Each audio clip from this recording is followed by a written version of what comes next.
The moment everything began to unravel did not arrive with a headline or a courtroom filing, but in a far quieter, more unsettling way, when whispers started circulating through Hollywood that one of its most carefully protected marriages was cracking from the inside. And the first person to finally acknowledge it was not a tabloid reporter or a publicist, but a friend who had kept silent for decades.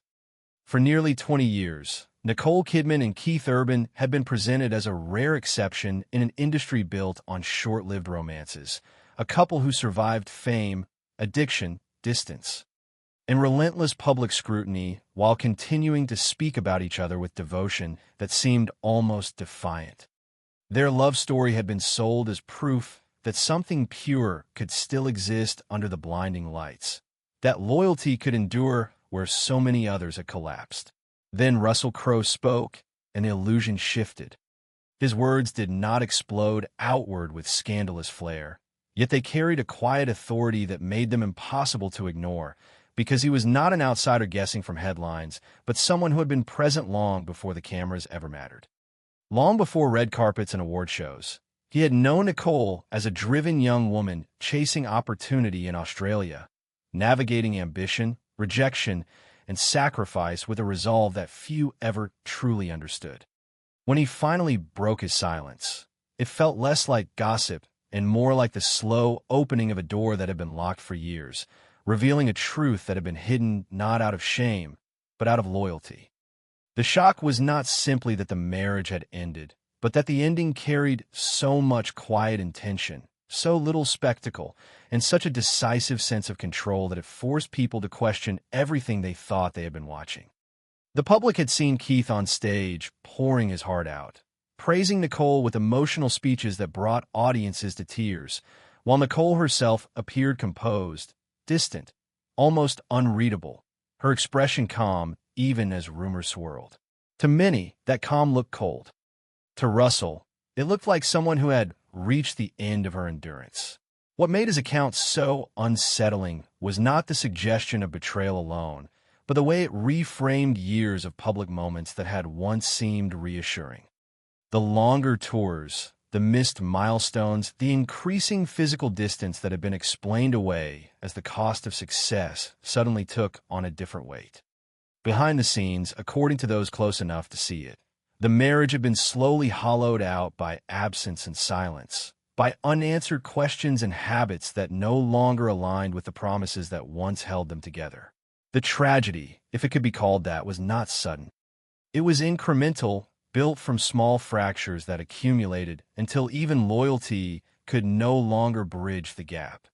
Russell's voice entered the story at the precise moment when narratives were beginning to tilt in an uncomfortable direction, casting Nicole as emotionally detached and Keith as the wounded partner left behind.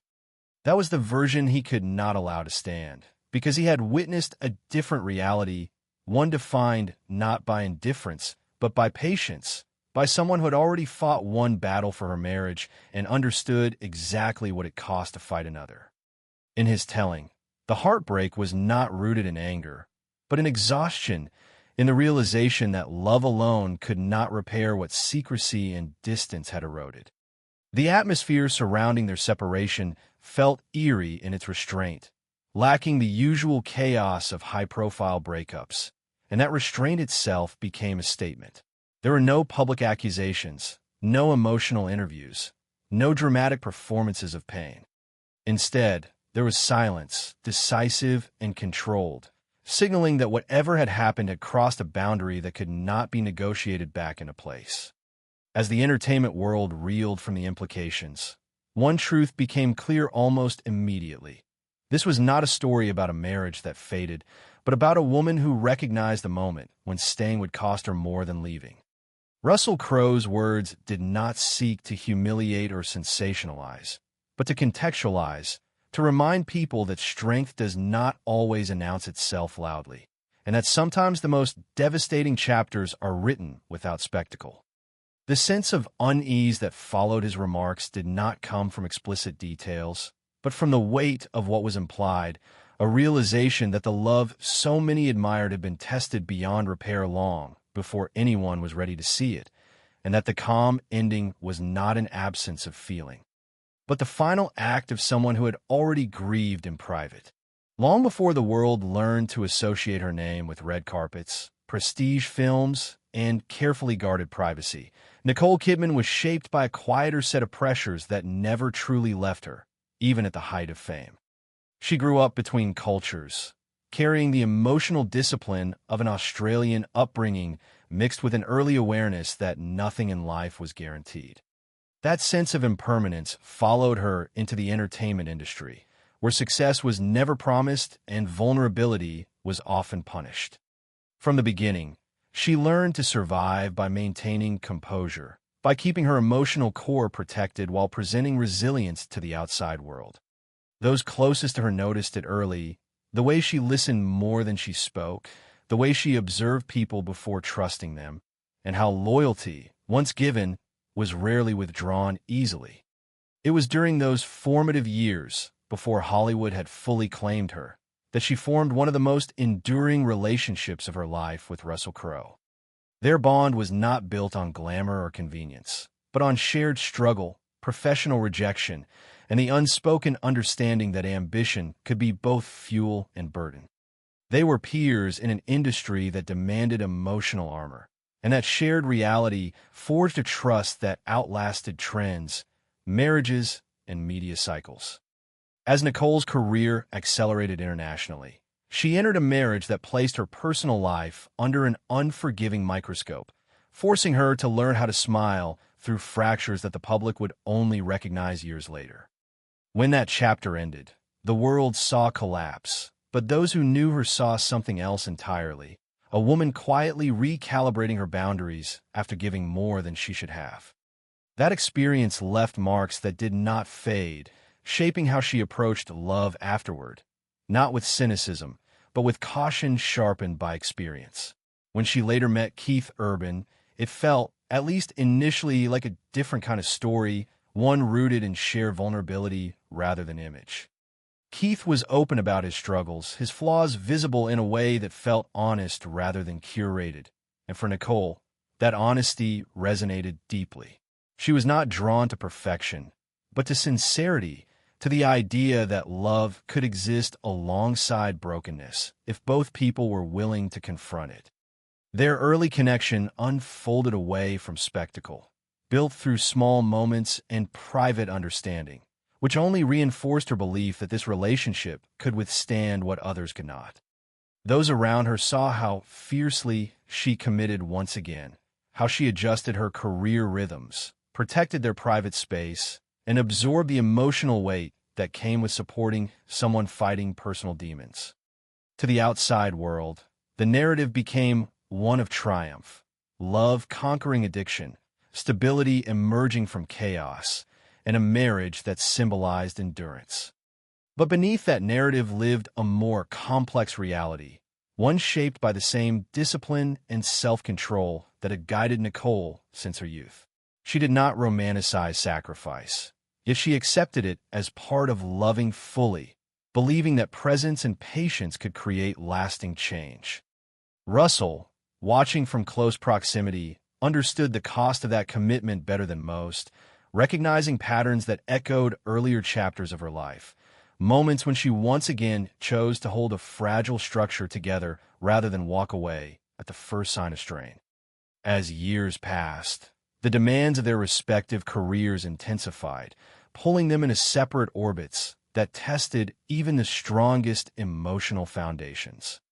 Nicole's professional world required immersion, emotional exposure, and constant reinvention, while Keith's demanded physical absence, relentless touring, and long stretches defined by isolation rather than routine.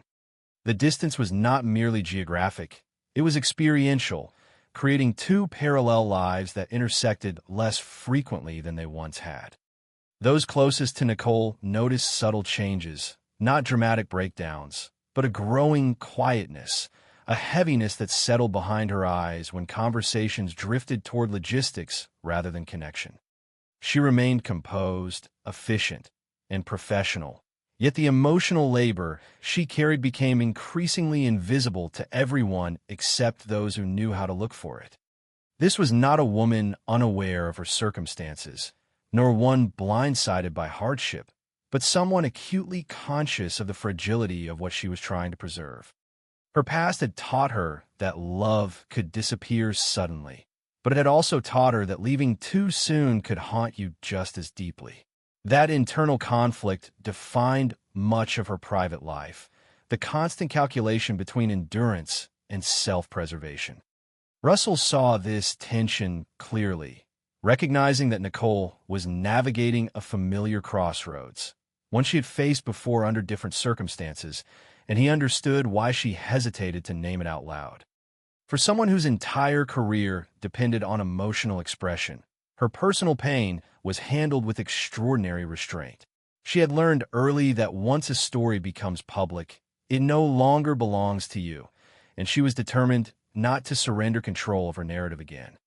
That restraint, often misinterpreted as detachment, was in reality the product of years spent learning how easily vulnerability could be weaponized.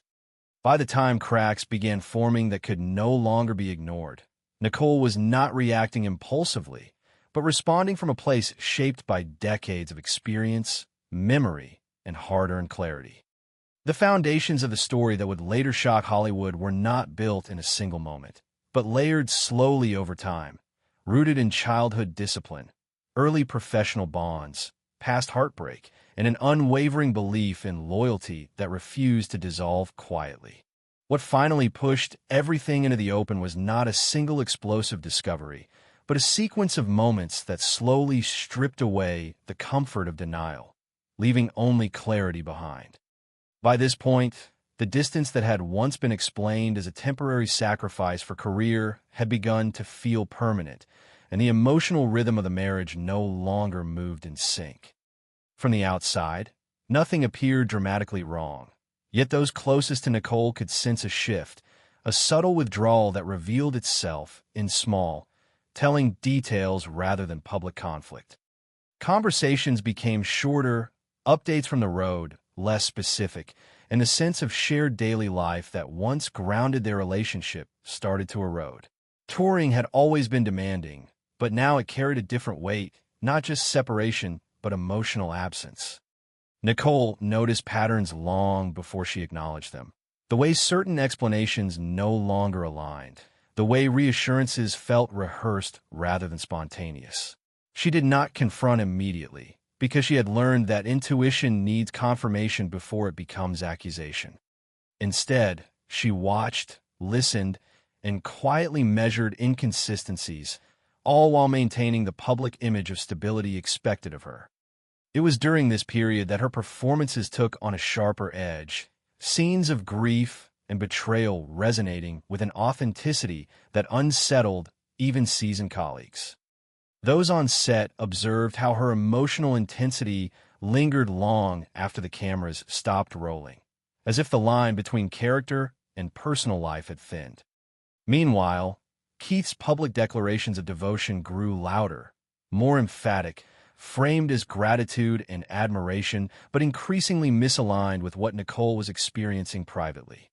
To some, these gestures reinforced the idea of a devoted husband.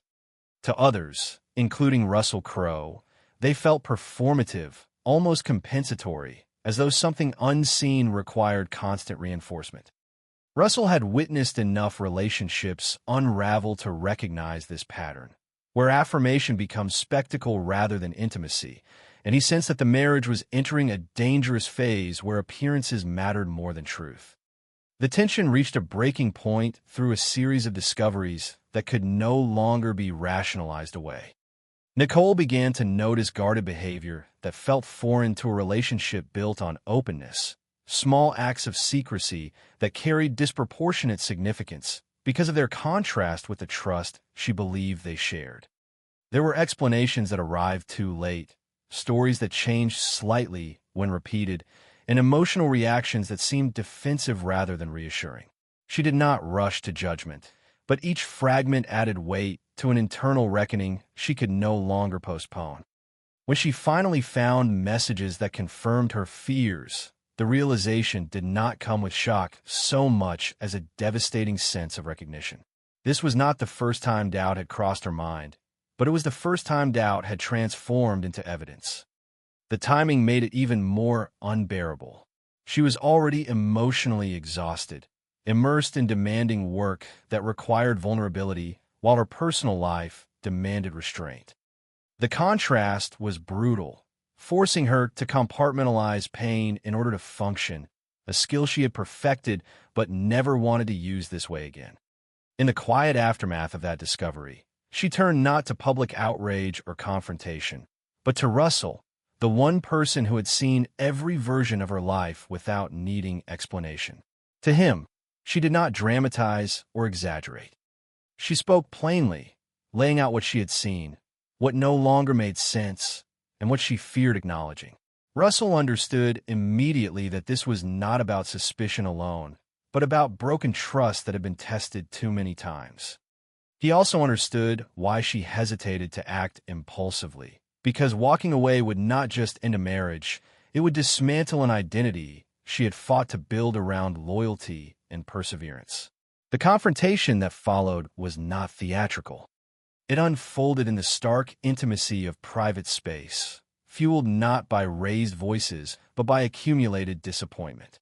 Nicole presented what she knew calmly, almost clinically, as though clarity itself had become her shield.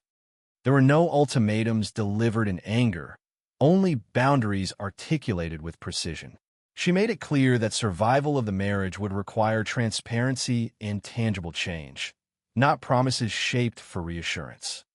For a brief moment, hope flickered, sustained by the familiar belief that honesty could still restore what distance had damaged. That hope was fragile, contingent on action rather than words, and both of them understood the stakes. Publicly, signs of reconciliation appeared convincing enough to reassure fans. Yet privately, the underlying issues resurfaced with unsettling familiarity. Old habits returned, guardedness crept back in, an emotional divide widened rather than closed. This repetition was what ultimately broke something irrevocably inside Nicole. It was no longer the betrayal itself that defined the moment, but the realization that the commitment she had demanded could not be sustained. She recognized that continuing would mean accepting a cycle she had already endured, sacrificing her sense of self to preserve an image that no longer reflected reality. Russell watched as she reached this conclusion, noting the absence of drama in her decision, the way resolve replaced confusion once the truth settled fully. When she chose to end the marriage, it was done quietly and decisively, without public spectacle or attempts to control the narrative through emotion. The speed with which the separation followed reflected not impulsiveness, but preparation, as though she had already processed the grief long before the world became aware of it. Legal arrangements were handled with efficiency, revealing where leverage truly lay and underscoring that this was not a mutual fading, but a line drawn after trust was exhausted. For Keith, the aftermath carried visible weight, his silence louder than any statement, his withdrawal signaling consequences he could not escape. For Nicole, the response was measured, almost serene, a composure that many misread as detachment, but was in fact the final stage of a long internal battle. Russell's eventual decision to speak emerged from this context, not as an attempt to expose, but to correct a narrative forming without nuance. He understood how easily restraint could be misinterpreted as indifference, and how quickly endurance could be reframed as coldness. By sharing what he had witnessed, he reframed the story from one of abandonment to one of self-preservation. The unraveling of the marriage, when viewed in full, was not sudden or impulsive, but the inevitable outcome of unresolved distance, broken promises, and a woman finally choosing to stop negotiating with her own pain. It was a moment shaped not by scandal, but by clarity, the kind that arrives only after every other option has been exhausted. The consequences of that decision rippled outward in ways that were both visible and deeply hidden, reshaping not only two public lives, but an entire narrative that had once symbolized endurance. In the immediate aftermath, the silence was striking. There were no competing statements, no emotional appeals, no attempts to sway public sympathy. That absence of noise became the loudest signal of all. Those close to Nicole noticed how swiftly she reorganized her life around stability rather than repair, prioritizing routine, work, and the protection of her private world with a focus that felt almost surgical. What surprised many was not that she was hurting, but how deliberately she refused to let that hurt dictate her behavior. She had already mourned the relationship in private, long before the legal steps made anything official, and by the time the public became aware, she had reached a stage of quiet acceptance. The emotional cost, however, did not vanish simply because it was managed well.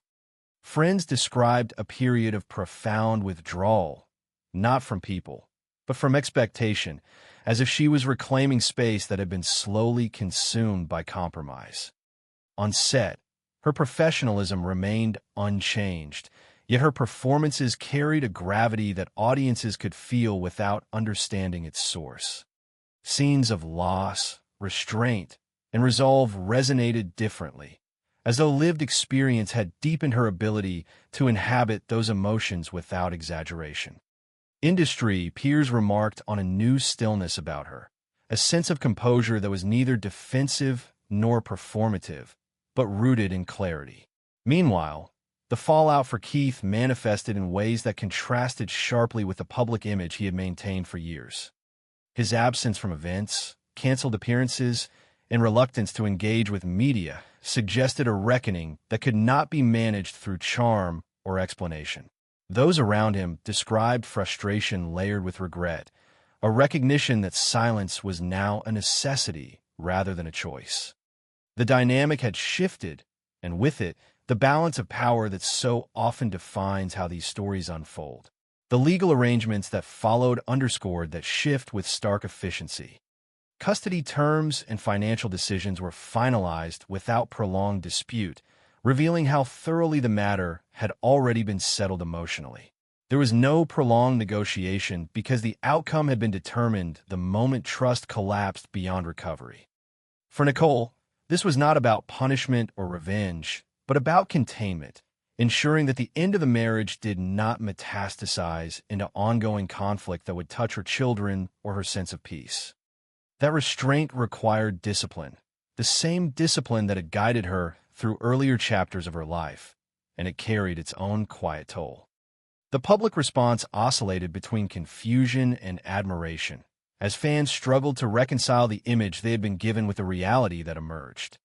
Some interpreted her composure as emotional distance, others as strength, but few grasped how much effort it takes to remain silent when the world expects explanation. Russell watched this reaction unfold with a familiar sense of frustration, having seen how easily narratives simplify complex emotional realities into digestible archetypes.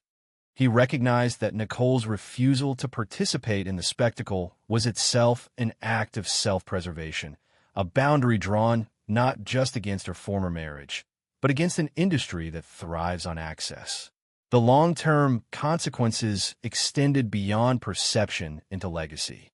A marriage once held up as proof that love could survive anything now stood as an example of something else entirely, that perseverance has limits, and that leaving can be as intentional and courageous as staying.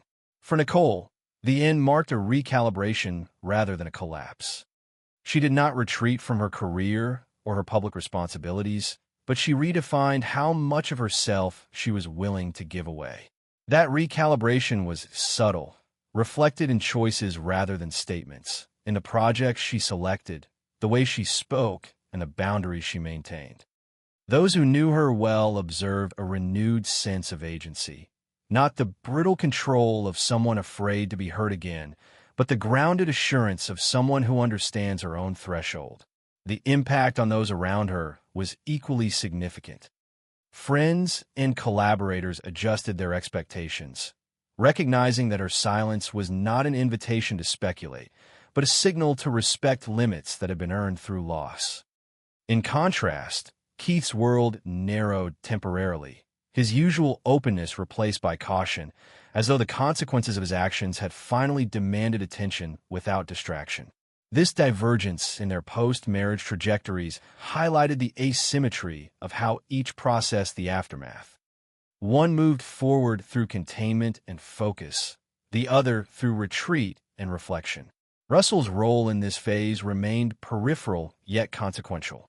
He did not insert himself into the narrative immediately, understanding that timing matters as much as truth. He watched as assumptions solidified, as simplified explanations began to circulate, and as Nicole absorbed the weight of misinterpretation without response. The effect of that misalignment lingered, creating a tension that would eventually prompt him to act, not to reveal new wounds, but to contextualize existing ones. The real consequence of the unraveling was not the end of a relationship, but the exposure of how endurance is often misread when it finally ends. In choosing silence, Nicole accepted that misunderstanding was the price of dignity, a cost she was willing to pay to preserve what mattered most.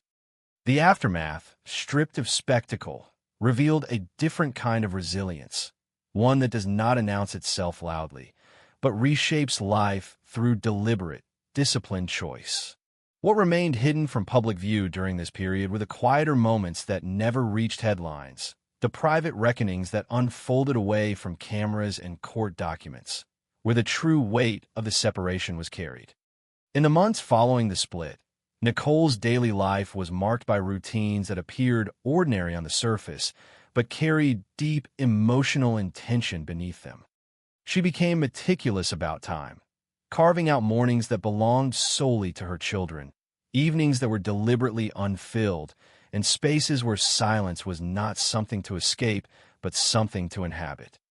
Friends noticed how she began to choose stillness over distraction, declining invitations not out of withdrawal, but out of discernment. These were not the actions of someone unraveling, but of someone rebuilding with precision. In private conversations, she spoke less about betrayal and more about boundaries, about recognizing the difference between loving someone and losing oneself in the process. That distinction had not come easily. It had been shaped by years of patience, by nights spent waiting for reassurance that arrived too late, and by the slow erosion of trust that no single apology could restore. Those closest to her recalled moments when she questioned herself quietly, not doubting her decision, but mourning the version of the future she had once believed in. There was grief, but it was not chaotic. It moved in waves, predictable yet heavy, surfacing during small domestic moments rather than public milestones. A song on the radio, an empty chair at the dinner table, a memory triggered by habit rather than nostalgia. In those moments, she allowed herself to feel without spectacle, understanding that healing did not require an audience. Russell was one of the few people she spoke to during those nights when composure slipped, not dramatically, but enough to reveal the cost of her restraint. To him, she admitted how exhausting it had been to carry hope long after doubt had taken root, how difficult it was to reconcile the woman she had been with the woman she was becoming. He listened without offering solutions, aware that what she needed was not advice, but validation that her exhaustion was justified. The loyalty he showed did not involve public defense at first, but presence, a steady acknowledgement that her silence was not weakness but choice. Behind the scenes, other fragments of the story surfaced quietly, not as scandal, but as context. People who had worked alongside the couple began to recognize patterns they had once dismissed: the canceled plans, the last-minute schedule changes, the emotional labor Nicole absorbed to keep their shared life intact. None of these details alone told a complete story, but together they painted a picture of imbalance that had been normalized for too long. There were moments when she questioned whether staying silent allowed the wrong narrative to grow unchecked, but each time she returned to the same conclusion: that truth spoken too early becomes noise, and noise benefits no one. She was protecting not just herself, but her children, who deserved stability rather than spectacle. In contrast, Keith's private struggles unfolded differently, shaped by regret and a dawning awareness of consequence. Those close to him described a man confronting the aftermath of choices he could no longer reframe or soften. His usual confidence gave way to introspection, and while there was no public confession, there was an undeniable shift in demeanor. Silence, once strategic, became necessary. The absence of retaliation or blame from Nicole left little room for deflection, forcing a reckoning that words could not dilute. This imbalance in response became one of the most telling aspects of the story, not because one suffered more than the other, but because each had reached a different point in the emotional timeline long before the public ever caught up. Nicole had done her grieving early, privately, in fragments spread across years of compromise. By the time the marriage ended, she was already standing on the far side of loss, while Keith was only beginning to understand its depth. The quiet support network around Nicole played a crucial role during this phase, not by shielding her from reality, but by reinforcing her sense of agency. They respected her refusal to explain herself publicly, recognizing that dignity often requires withholding rather than disclosure. There were no tell-all conversations, no strategic leaks, no subtle corrections offered to friendly journalists. That restraint was deliberate, rooted in a belief that some truths gain power through time rather than repetition. Russell observed this discipline with admiration, understanding that in an industry built on narrative control, choosing not to speak can be the most radical act. As months passed, the absence of drama began to recalibrate perception on its own.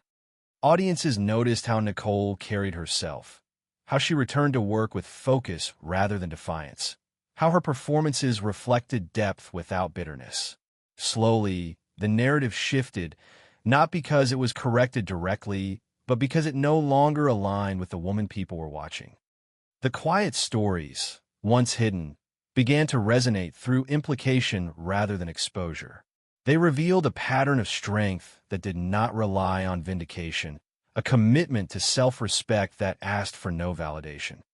These unseen chapters, lived far from headlines, became the true foundation of her transformation, not as someone defined by loss, but as someone who chose clarity over comfort, even when the cost was profound.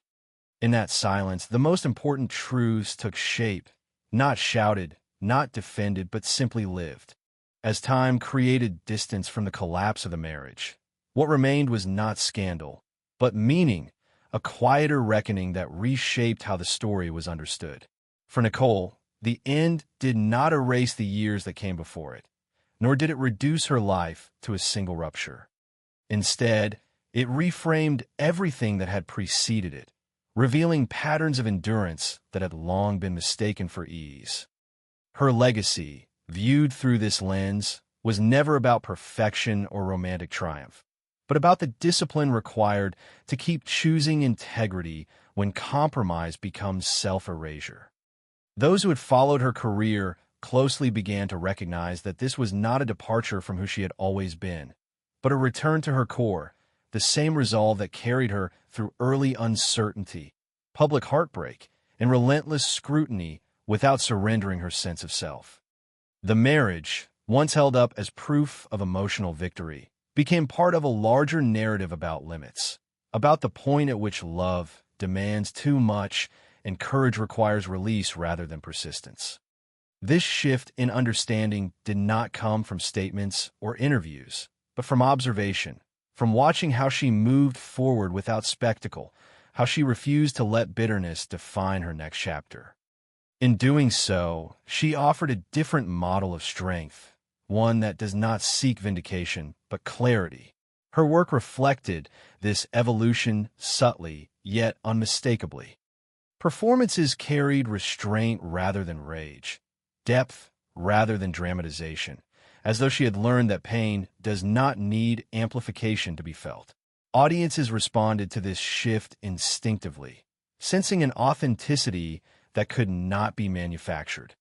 It was the byproduct of lived experience, of lessons absorbed slowly and carried quietly. For many, this became the most compelling aspect of her story, not that she had been hurt, but that she refused to let that hurt become her identity. The absence of public grievance allowed her legacy to remain intact, not frozen in an idealized past, but dynamic, adaptive, and resilient. The broader lesson embedded in this chapter extended beyond celebrity, resonating with anyone who has ever mistaken endurance for obligation. Her choice illuminated a truth that is often uncomfortable to confront, that perseverance is not inherently virtuous when it costs one's sense of self, and that leaving can be an act of fidelity to one's values rather than a failure to uphold them. This reframing challenged cultural expectations, particularly for women, where patience and forgiveness are frequently praised without equal regard for personal cost. Nicole's silence became instructive, demonstrating that dignity does not require explanation, and that boundaries, once crossed repeatedly, demand consequence rather than negotiation. The role Russell played in this phase of the story underscored that lesson rather than overshadowing it. His loyalty was not performative, not designed to elevate his own voice, but to protect the truth from distortion when it mattered most. By speaking selectively and sparingly, he reinforced the idea that support does not always mean amplification. Sometimes it means restraint.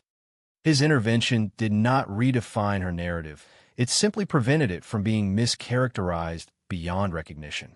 Together, their actions highlighted a different kind of alliance, one rooted not in public alignment, but in mutual respect for privacy and timing. As the years moved forward, the initial shock faded, replaced by a deeper appreciation for the composure that had once been misread.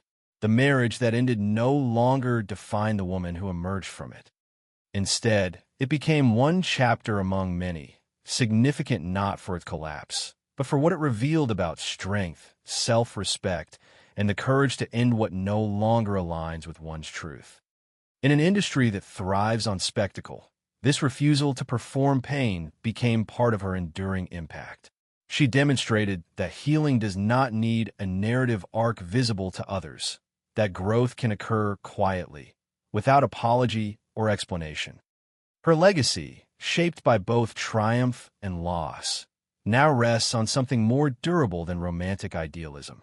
It rests on the knowledge that survival is not merely about staying, but about knowing when to step away with one's values intact. In that sense, the story transcends celebrity and becomes something universal, a reminder that the most meaningful transformations often happen without witnesses, guided by an internal compass rather than public approval. What remains is not a cautionary tale, but a testament to self-awareness, to the power of choosing peace over performance, and to the kind of strength that does not announce itself, but endures long after the noise has faded. By the time the story reached its quiet conclusion, there was no dramatic finale to mark the end of the marriage, only a sense of closure that felt deliberate rather than tragic. The years of speculation, whispered theories, and projected fantasies dissolve in the face of something far less sensational and far more revealing: a woman choosing peace over persistence and dignity over defense. What lingered was not the image of a relationship falling apart, but the portrait of someone who understood that survival does not always look like endurance. Nicole's decision to walk away did not erase the love that once existed, nor did it diminish the sacrifices she had made along the way. Instead, it clarified them, transforming what could have been framed as loss into an assertion of self-respect. She did not attempt to control the narrative, yet over time, the narrative aligned with her actions rather than her silence. People began to notice how little she needed to say for the truth to settle. There were no coded messages, no public reckonings, no attempts to win sympathy. The absence of performance became its own statement, one that resonated more deeply than any confession could. For audiences accustomed to emotional spectacle, this restraint felt unfamiliar, even uncomfortable, but that discomfort was precisely what gave the ending its weight. It forced a reevaluation of what strength actually looks like when stripped of drama. The legacy that emerged from this chapter was not defined by heartbreak, but by clarity. Nicole did not position herself as a victim. nor did she vilify the past. She acknowledged reality through action, through boundaries upheld without explanation, through a future shaped by intention rather than reaction.